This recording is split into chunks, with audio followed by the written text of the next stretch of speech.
patong honeymoon di Paris, di Inggris atau Tokyo. Menipis dan guling-guling.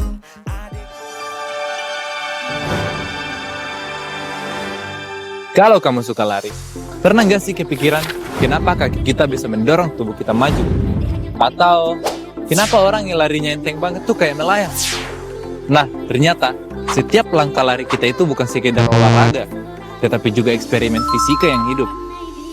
Mulai dari gaya, energi, sampai angin yang kita lawan saat berlari, itu semua bisa dijelaskan dengan hukum alam. Nah, yuk kita bongkar sama-sama 4 konsep utama yang bikin lari kita jadi menarik. Let's go!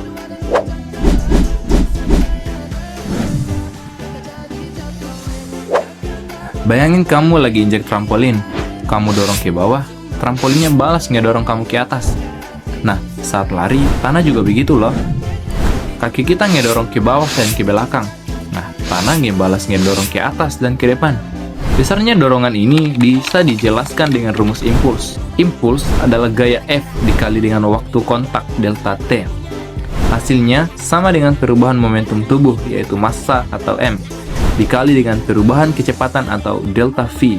Jadi, kalau gaya besar atau waktu kontak singkat, tubuhmu bisa melesat lebih cepat. Itulah kenapa seorang sprinter terlihat seperti memantul, karena setiap langkahnya menghasilkan impuls yang sangat efisien.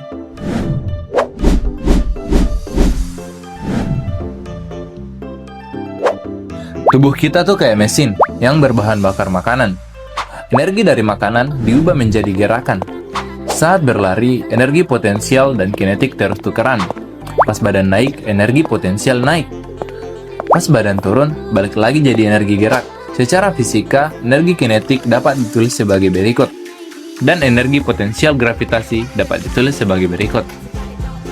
Energi kinetik EK makin besar kalau kecepatan V makin tinggi karena adanya kuadrat kecepatan di situ.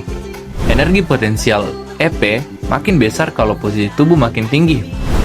Tapi yang paling penting adalah seberapa cepat energi itu keluar. Itulah daya yang bisa dihitung dengan rumus. Daya P adalah energi W dibagi waktu T. Sprinter mengeluarkan daya puncak besar dalam waktu hitungan detik. Sementara pelari jarak jauh harus menjaga daya rata-rata agar nggak habis di tengah jalan.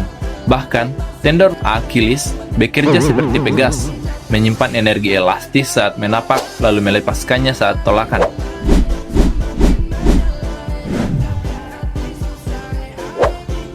Sekarang, coba pikir, kenapa ada orang yang lari langkahnya panjang banget, tapi ada juga yang cepet-cepet kayak mesin jahit? Rahasianya ada di rumus sederhana ini. Kecepatan V sama dengan frekuensi langkah F dikali dengan panjang langkah S. Kalau langkah terlalu panjang, kaki mendarat jauh di depan tubuh dan bikin efek rem. Kalau terlalu cepat, energi bisa terbuang untuk mengayun kaki. Pelari elit biasanya punya cadence sekitar 180 langkah per menit, kombinasi yang pas antara frekuensi dan panjang langkah. Jadi, bukan cuma soal otot, tapi juga soal menemukan harmoni. Coba deh eksperimen. Lari dengan langkah panjang banget, lalu lari dengan langkah kecil tepat. Rasain bedanya. Di situ, kamu bisa ngerti kenapa kombinasi keduanya yang bikin lari efisien.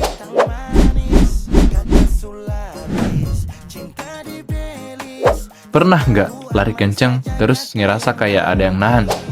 Nah, itu udara. Hambatan udara alias drag makin besar kalau kita makin cepat. Rumusnya itu kayak gini.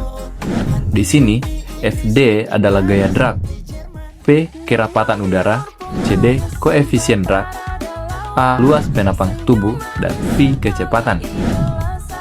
Karena ada V pangkat 2, kalau kecepatan 2 kali lipat, drag bisa 4 kali lipat. Makanya, sprinter di dunia pakai baju ketat. Bahkan rambut pun dipangkas biar nggak bikin hambatan. Posisi tubuh juga penting. Sedikit condong ke depan bisa ngebantu lelah udara. Jadi, kalau kamu ngerasa lari di angin kencang lebih berat, itu bukan perasaan doang. Itu fisika yang lagi bekerja. Jadi, lain kali kalau kamu lari, coba bayangin kaki kamu lagi ngobrol sama tanah lewat impuls. Energi tubuhmu lagi main ayunan naik turun antara potensial dan kinetik. Langkahmu lagi cari ritme yang pas antara frekuensi dan panjang. Dan udara di depanmu lagi jadi lawan yang tidak terlihat.